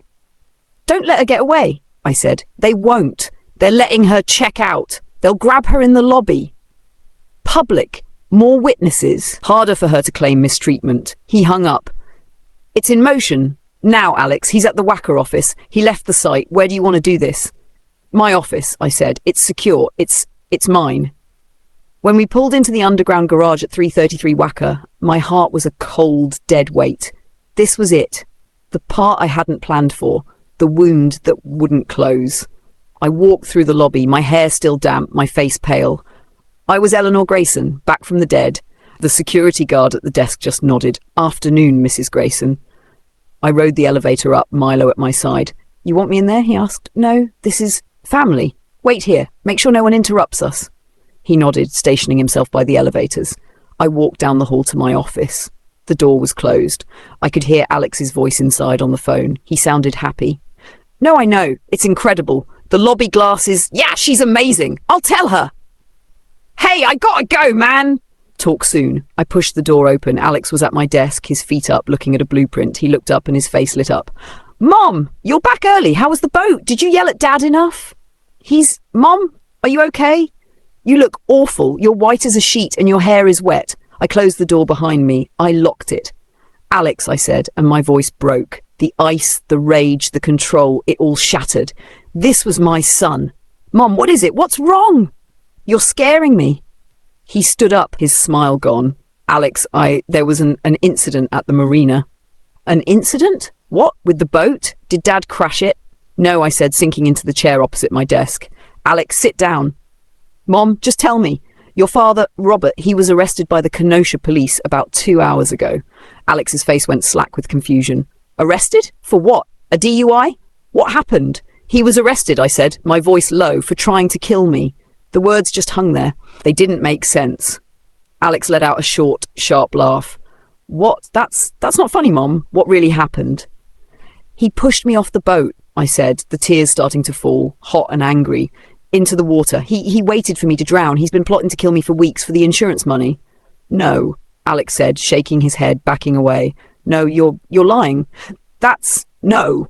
Dad would never... There's been a mistake, a terrible mistake. There's no mistake, honey, I whispered. We have him on audio. We have him on video. He wasn't alone. What do you mean? He asked, voice trembling. Who else? This was it, the final blow. The burner phone I found, the texts, the plan. It wasn't just him. I looked him in the eye, my heart breaking. It was Lila. Alex stared at me, didn't blink, he just stared. Leela, he repeated, barely audible. She and your father, they've been having an affair. She helped him plan it. She researched the poisons. She pushed him to do it. They were planning to run away together with my insurance money and the funds they've been embezzling from the company. No, he said. It wasn't denial, it was a plea. No, not Lila. She loves me. You're wrong. You hit your head. Alex, she's at the peninsula. She's getting a massage. We're meeting for dinner. I'll call her right now. She'll tell you. She'll clear this all up. He was frantic, pulling out his phone, his hands shaking. Alex, don't, I said. Lila, baby, he said into the phone. Thank God, where are you? My mom is. She's saying these crazy things. Then his face froze. He was listening, his eyes, my eyes, wide with horror. He was hearing sirens. He was hearing her. Alex, oh God, Alex! Her voice was a hysterical shriek, loud enough for me to hear across the room. You have to help me! They're arresting me! The police! They're saying, oh God, Alex, it's a lie! Tell them it's a lie! Alex's hand dropped. The phone clattered to the floor. Lila's tinny screaming voice, Alex! Help me, Alex! Filled the silent office. He looked at me. The colour had drained from his face. The realisation, the sheer crushing weight of betrayal. It was all there in his eyes. He wasn't just losing his father and his fiancée, he was losing his entire life. She, he whispered. I'm so sorry, Alex, I wept. I'm so sorry. He didn't cry. He didn't yell. He just took one step back, then another, until his back hit the glass wall overlooking the city. He slid down it until he was sitting on the floor, his head in his hands. He made a sound, a low animal sound of such profound and absolute pain that it would echo in my mind forever. The fortress had held. The trap had sprung. But the cost was my son. The scandal didn't just break, it detonated. By 5 p.m, Grayson was the only word on any news channel. Choppers were circling our brownstone. Reporters were camped outside our office building. The story was too perfect, too salacious. Chicago's real estate king, his beautiful, young, future daughter-in-law, and the brilliant, quiet wife he tried to murder for $50 million. It was a lurid, primetime drama, and we were the stars. I was in a war room. My war room. My office, 48 floors above the city. Milo was there, now officially my head of security. My personal attorney, a shark named Catherine Moss, was there. And my PR representative, a ruthless woman named Joan, was there. Okay, Joan said, pacing. The narrative is simple. Robert is a monster. Lila is a sociopath. You are a survivor, a victim, a brilliant woman betrayed. I am not a victim, I said, my voice cold. I was done crying. The tears in front of Alex had been the last I would shed. I am the woman who caught them. I am the CEO. Joan smiled, a thin, approving slash. Even better, you're the Avenger, but we have a problem, Alex. He's not a problem, I snapped. He's in the conference room, staring at a wall, and he hasn't spoken in an hour, Catherine, the lawyer said, looking up from her notes. He's in shock, and he's the weak link. The press will find him, and her lawyers. Lila's lawyers, Milo grunted. She's already got one. A public defender for now. But she'll get a real one. Her play will be to flip on Robert. She'll say he was the mastermind. He groomed her. He threatened her. She'll play the real victim. She can try, I said. We have the texts. Is it done, Daddy? We have the audio from the peninsula. He's weak. He's weak. She's not a victim. She's the strategist. Good, Catherine said, because Robert's play will be temporary insanity. He'll say Lila bewitched him. He'll say you were cold, distant, controlling. He'll try to paint you as the villain. Let him, I said, standing up. I looked out the window at the city. My city. He's the face. He's the visionary, but he forgot one thing. What's that? Joan asked. I'm the one who holds the paper. I'm the one who built the fortress. I turned to them. The fog of grief was gone, replaced by crystalline Arctic clarity. Here's what happens now, I said. Joan, you draft a statement. Mrs. Grayson is a survivor of a heinous crime. She is grateful to the Kenosha and Chicago police for their swift action. She will be cooperating fully. Her focus right now is on the stability of Grayson Properties and the well-being of her son, Alex. That's it. Nothing else. Joan was typing. Got it. Catherine, you file for divorce. Immediately. On grounds of, attempted murder should cover it. You also file an injunction. I want Robert's name stripped from this company. I want his assets frozen. All of them. Especially LR Holdings. I want him to have access to nothing. Not one dime for a lawyer. Let him use a public defender, too. He'll fight the asset freeze, Catherine said. He can't, I replied. Our partnership agreement. Section 4B, the morality clause, which I wrote, in the event of a partner's conviction of a felony or any act of moral turpitude that brings the company into disrepute, I'd say this qualifies. The other partner has the right of immediate, total buyout for the sum of $1. Catherine's jaw dropped. My God, Eleanor, you're a killer. No, I said, I'm just meticulous. He thought I was a calculator. He's right. And what about me? Me, Milo asked. You? I said, find out where all the other money went. He and Lila siphoned $3.5 million, but I want to know what else they did. I want to know about every dollar, every consulting fee, every dinner. And I want you to protect my son. No one gets near him. No press. No one. Done, Milo said. And Alex? Joan asked, her voice soft. Leave him to me. I walked out of my office and into the adjoining glass conference room. Alex was still there, just as Catherine had said. He was sitting in a chair, his back to the door, staring out the window at the river, a black ribbon in the twilight. I sat down next to him. We sat in silence for 5 minutes. They really named it LR Holdings, he whispered, his voice hoarse. Lila and Robert, like like they were proud of it. They were arrogant, I said. She was looking at rings with me last week, he said, his voice breaking. She pointed one out. She said something simple. I'm not a flashy girl, and all the time she was with him, planning this. She's not who you thought she was, Alex. Neither was he. He turned to me, his face hollowed out by grief.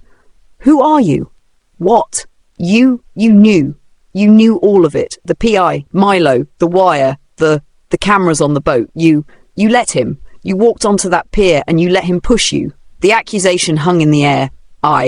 You set him up, he whispered, horror dawning in his eyes. This was a trap. You're just like them. That was the blow that hurt more than the icy water. No, I said, my voice fierce, grabbing his arm.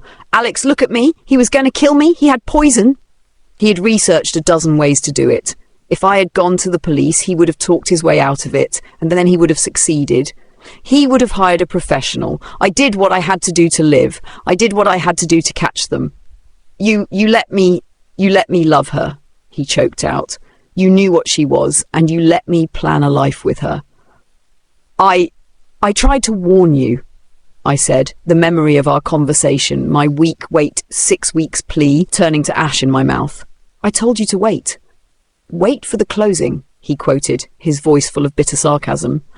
You didn't tell me my fiancé was sleeping with my father and planning your murder. You told me you were stressed about work. You used me, Mom. You used me as part of your sting. He was right. I was trying to protect you, I said, but the words were weak. Protect me?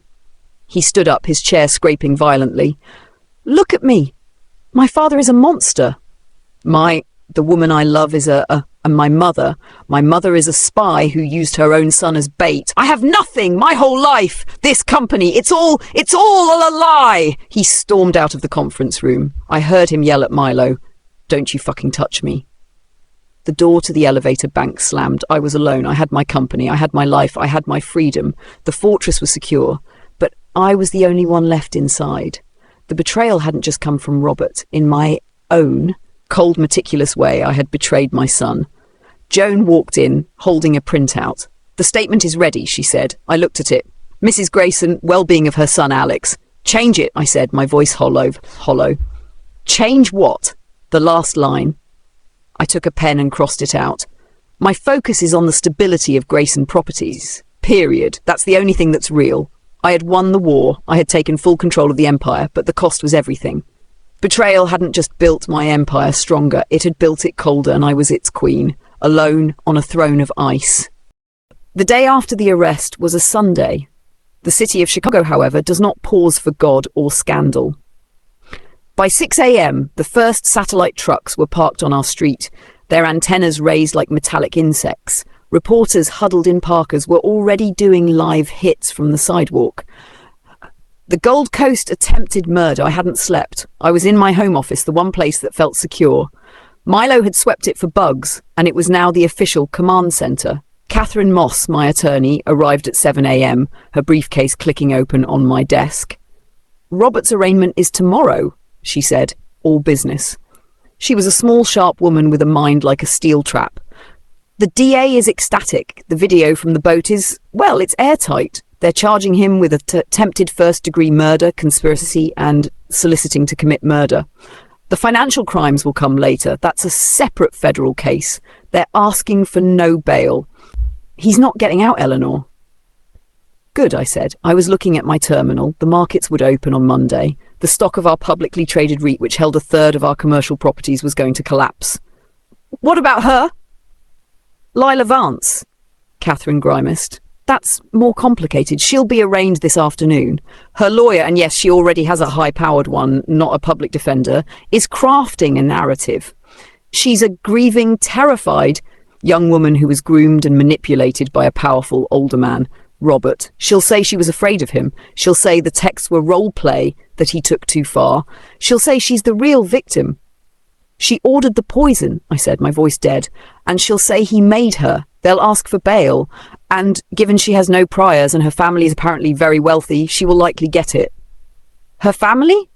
I'd never even considered her family. She was just Lila Vance, as in the Boston Vances, old money, shipping, They're not just wealthy, Eleanor, they're dynastic. She was the black sheep, the art consultant trying to make it on her own.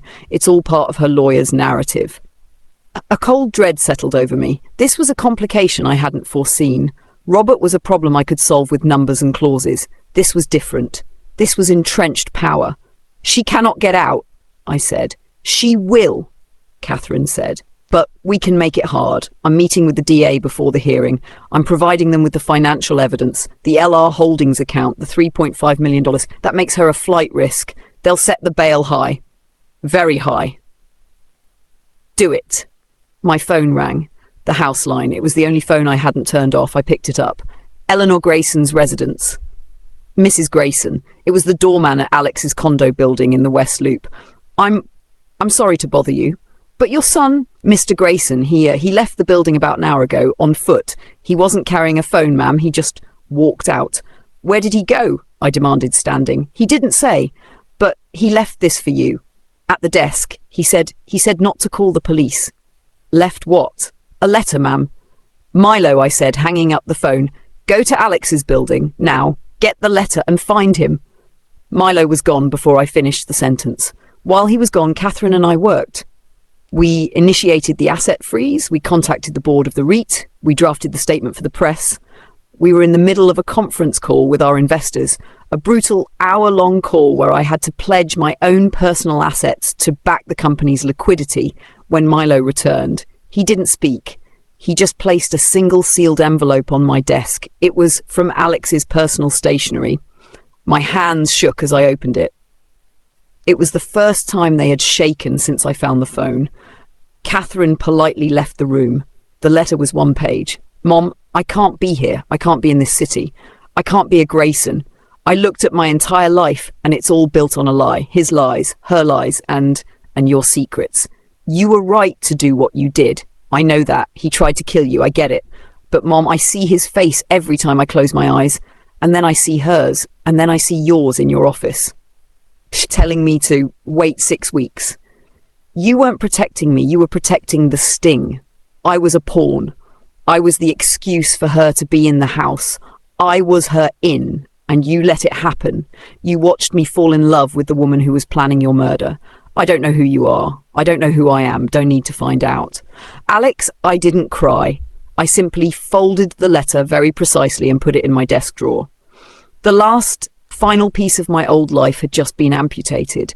My son was gone. Bad news? Catherine asked, re-entering. My son has taken a leave of absence, I said, my voice a perfect flat monotone. Eleanor! It's fine, it simplifies things. It means the press can't get to him.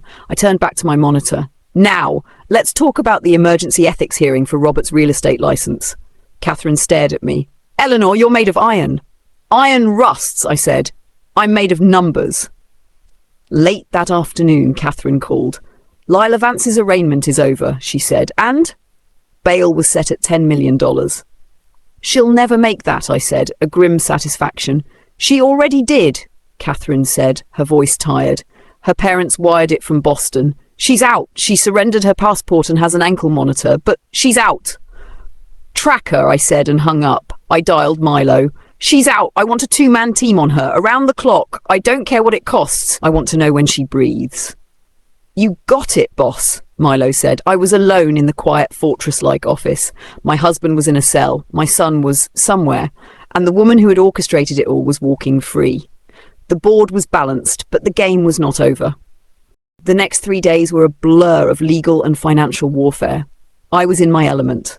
On Monday, as expected, the REIT's stock, GRP, fell 68% at the opening bell. But I was ready.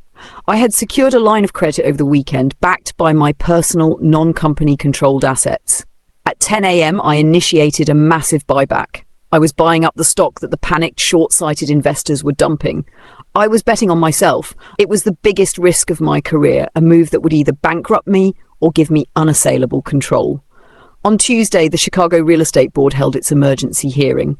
Robert was piped in via a grainy video feed from Cook County Jail. He wore an orange jumpsuit. His hair was unkempt. The king of Chicago was gone. He looked like what he was, a tired, desperate old man. He tried to speak. This is a misunderstanding. I was bewitched.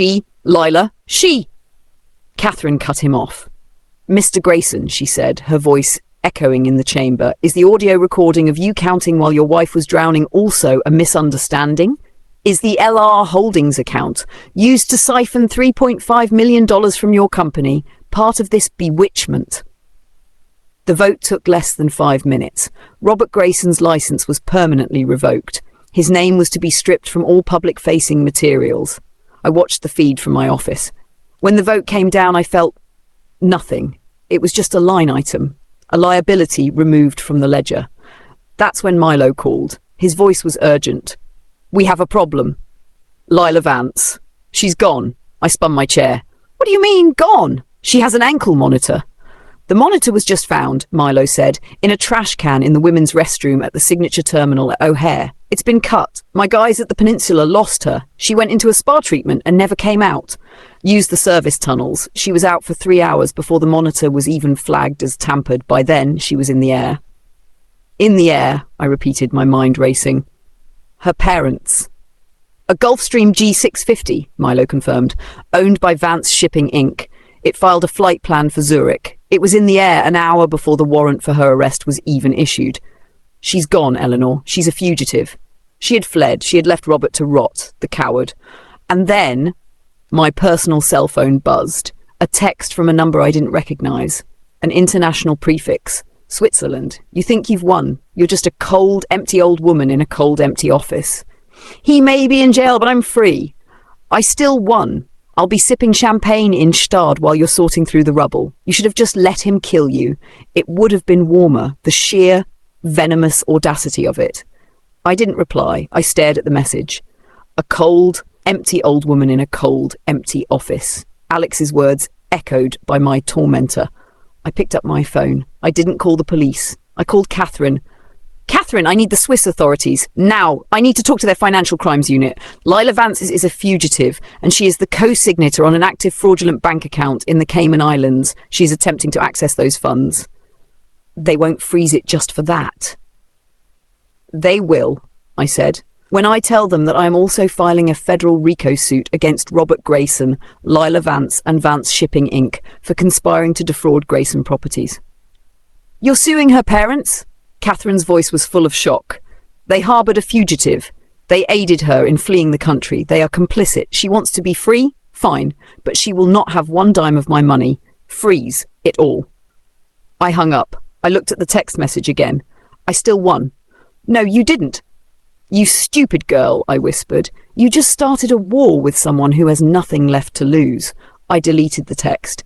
Months passed. The scandal faded from the front pages, replaced by new city corruption and winter storms. It became simply the new reality. Robert's trial was a formality. Faced with the overwhelming, irrefutable video and audio evidence, and with his co-conspirator gone, his public defender urged him to take a deal. He pleaded guilty to attempted financial battery and conspiracy to commit fraud. He avoided the public spectacle of the attempted murder trial, but the plea was enough. The video was sealed, but the story was set. The judge, a no-nonsense woman who had seen it all, was not moved by his allocution. His claims of manipulation and a moment of madness fell flat. He was sentenced to 20 years in a state penitentiary. The king was dethroned. Lila Vance remained a fugitive, a name on an Interpol list. The LR Holdings account was frozen, tangled in international litigation. She was free, but she was broke. A small, cold victory. Grayson Properties under my sole leadership stabilised. The stock buyback had been a success. I had taken the company private. It was mine, 100% mine. I was Eleanor Grayson and the company was simply Grayson. I worked. That's what I did. I worked 20-hour days. I rebuilt the company, line by line, deal by deal. I was ruthless, efficient and unstoppable. I was the calculator. I was the fortress. And I was, as Lila had predicted, utterly alone. I hadn't heard from Alex. Not a word. Milo's trace on him had gone cold. He had vanished, just as he'd promised. The trust fund I'd had my father set up for him, one that Robert could never touch, was being accessed, but from ATMs, small withdrawals all over the country. He was drifting. Spring came. The ice on the lake cracked and melted. The city began to breathe again. And the South Loop project, Alex's project, was nearing completion. It was my flagship. The symbol of the new Grayson. I had poured everything into it. I went to the site one Tuesday in April. I wasn't there for an inspection. I was just drawn. I needed to see the glass lobby he had designed, the one he had been so proud of. I was in my hard hat and suit, standing in the cavernous, sun-filled space when I saw him. He wasn't in a suit. He was in dirty jeans, a worn flannel shirt, a hard hat, and a tool belt. He was thinner, and he had a short, rough beard. He was arguing with a foreman, jabbing his finger at a blueprint. "It's wrong," he was saying. "The load on this joist is off. You're using a 1/2-inch bolt where the spec calls for 3/4. This glass will shatter in the first high wind." "Look, kid," the foreman said. "The new contractor saved us 20 grand on this. It'll hold. Who the hell are you anyway?" "I'm the guy who designed it," Alex said. The foreman saw me. His face went pale. "Mrs. Grayson, I didn't see you." "It's fine, Mike," I said, my voice quiet. Alex froze. He hadn't seen me. He turned and our eyes met for the first time in 6 months. The anger was gone. His eyes were just tired and old. "Alex," I breathed. "Mom," he said. The foreman looked between us. "Wait, that's Alex Grayson? He's been working here for 2 months as a labourer. I thought his name was Alex Mason." "It's all right, Mike," I said. "Take your crew to lunch. I need to speak with Mr. Grayson." The lobby emptied. It was just us and the sound of the city outside. "Alex Mason?" I asked. "My middle name," he shrugged, not looking at me. "They kicked me off the crew when they saw Grayson. Then the foreman hired me back a week later, off the books, said I was the only one who actually knew the damn blueprints." You've been working here? With your hands?" "I had to," he said, finally looking at me. "I had to build something real, something that wasn't that." We stood in silence. "I read the files," he said, his voice low. "The full police report, Milo's files. You gave my lawyer access." "I did," I said. "I thought you deserved the whole truth, not just my version of it." "I read the KCL receipts," he said, his voice cracking. "The searches for tasteless poisons. I read his plan to poison you at Thanksgiving. The Thanksgiving I insisted she come to, the one where I brought her." This was it. The core of his pain. It wasn't just betrayal, it was guilt. "Oh, Alex," I said, stepping toward him. "That was not your fault. You were the victim. You were the tool. You were not the accomplice." "I was a fool," he said, slamming his hand against a steel beam. "A blind, stupid fool. And I said, you were just like them. You were broken," I said, my own voice thick. "And you were right. I did use you. I was a coward. I was so focused on the trap. I didn't see that my son was in it. I was trying to protect my life, and I broke yours. I am so sorry, Alex." He looked at me, his eyes full of a pain that mirrored my own. "We're a hell of a pair, aren't we?" A small, sad smile touched my lips. "We are." He took a deep breath, and it was like a switch was thrown. He was a Grayson. He was my son. He pointed at the blueprint in his hand. "He's right, you know," Alex said, his voice all business. "The contractor is trying to cut corners. This glass is a load-bearing element. If we don't use the 3/4-inch titanium bolts, the whole facade will fail in a sheer wind." I looked at the blueprint. I looked at my son. The ice around my heart, the ice that had been there for 6 long months, finally cracked. He was heartbroken, but he was here. He was standing by the work, and that for a Grayson was standing by me. "Show me," I said, putting on my hard hat. Next 5 years were not a recovery. They were a reconstruction. Rebuilding the company was the easy part. The market had forgotten the scandal. Grayson became a case study in resilience. With Alex at my side, first as head of development, then as COO, we didn't just rebuild, we conquered. We acquired the assets of 2 competitors who had faltered in the recession. We didn't just build in Chicago, we expanded to Miami and Austin. The Grayson logo, a new one Alex had designed, a simple, strong, elegant G that looked less like a fortress and more like a skyline, became a symbol of quality. Robert remained in prison. He sent me letters at first, long, rambling, self-pitying letters about bewitchment and regret. I had Catherine's office return them, unopened. He was a bad debt. I had written him off. Lila Vance remained a fugitive. The RICO suit had been a masterstroke. It had frozen not only the $3.5 million, but also a significant portion of her family's liquid assets tied to the shell companies they'd used to spring her. She was free, but she was trapped in a gilded cage, unable to access her wealth, forever looking over her shoulder. She was a ghost. Rebuilding my relationship with Alex was the real work. It was slow, it was painful, it was not built on hugs or long talks about feelings. It was built on blueprints, budgets, and 4 a.m. site visits. It was built on shared respect, on the solid load-bearing structure of the work. He got married, she got an architect, a wonderful, sharp, funny woman named Sarah, who looked at me not with fear, but with a kind of baffled respect. When they had their first child, a daughter, they named her Eleanor. I held my granddaughter, this tiny, warm, perfect thing, and I finally understood what I had almost lost. I understood the why. I had my empire. I had my son, I had my granddaughter. The fortress was no longer cold. It was a home, and I realized it wasn't enough. The gala was not at the Art Institute. It was in the lobby of the South Loop Tower, the glass walls soaring 3 stories high, the city glittering outside. It was not a Grayson Properties Gala. It was the inaugural Grayson Foundation benefit. I stood at the podium, looking out at a sea of faces, not just the Chicago elite, but young women, bright, ambitious, a little intimidated.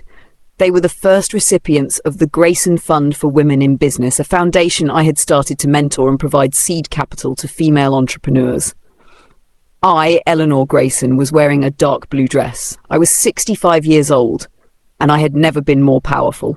In the front row, Alex sat with Sarah. He caught my eye and gave me a small, proud nod. "Thank you all for coming," I said, my voice clear and strong, echoing in the lobby he had built.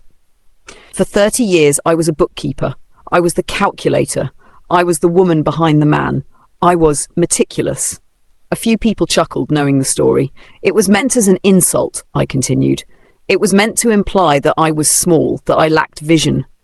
But I am here to tell you that the calculator is the most powerful tool you will ever have. The visionaries, they build castles in the sky. The meticulous, we build the foundations that keep them from collapsing. I looked at the young women in the front row. For too long we have been told to be the face, to be likable, to network. I am here to tell you to be the books. I am here to tell you to be the foundation. Know your numbers, know your worth. Never ever let anyone else hold your ledger. Betrayal, I said, is a fire. It can consume you or it can forge you. It will burn away everything you thought was real, and what is left, that is you, the part that is indestructible. My betrayal, well, it built this tower, it built this foundation, it built an empire that is stronger, truer, and more powerful than anything I could have imagined. My former partner, I said, the words clean, devoid of emotion, made one fatal calculation. He thought my value was on an insurance policy. He was wrong. My value, your value, is in your mind. It's in your work. It's in your refusal to ever let anyone else sign your name. The applause was thunderous. I stepped down. The press was there, but they were kept back. Alex met me at the steps, kissing my cheek. "Great speech, Mom," he said, handing me a champagne flute. "You think so?" "Yeah, a little Iron Lady, but good," he smiled. "By the way, you've got that budget meeting for the Austin project at 8 a.m. tomorrow. The concrete bids are high. You need to look at the numbers." I smiled back at him, a real, warm smile. "I'll be there at 7. I looked around the room. I saw my company, I saw my family, I saw the women I was now helping, their faces bright with a vision of their own. My husband had tried to close my account. Instead, I had liquidated his. I was Eleanor Grayson. I was the fortress, and the books were finally perfectly balanced.